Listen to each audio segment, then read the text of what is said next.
কেউ কেউ আমাদের জীবনে আসে অভিজ্ঞতা হয়ে, কেউ বা শিক্ষা দিয়ে চলে যায়। আমরা যাকে প্রাণ দিয়েছিলাম সেই যখন শেখায় তুই আসলে অতটাও জরুরি ছিলি না, তখন এক অদ্ভুত শূন্যতা গেঁথে যায় বুকে।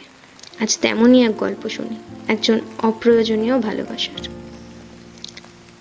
প্রথম যখন চেয়েছিলাম, চোখের দিকে তাকিয়ে বলেছিলাম, তুই ছাড়া বাঁচা যায় না। সে হেসে বলেছিল, তুই না পাগল। আমি ভেবেছিলাম ওর হাসির আড়ালে লুকিয়ে আছে ভালোবাসা, কিন্তু আসলে ছিল উপেক্ষা, একরাশ অবহেলা। আমি অপেক্ষা করেছি ওর একটা মেসেজের, একটা দেখা করার, একটা কথার। আর ও তখন কারো হাত ধরে ঘুরে বেড়াচ্ছে শহরের অলিতে গলিতে আমার অজান্তে।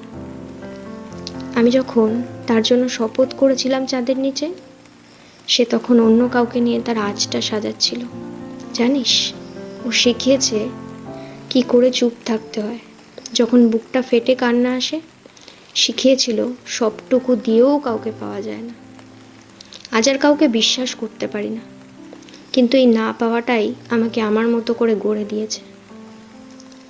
আমি এখন জানি ভালোবাসা মানে সবটা দেওয়া নয়, ভালোবাসা মানে নিজের ভাঙা অংশটুকু বুঝে নেওয়া।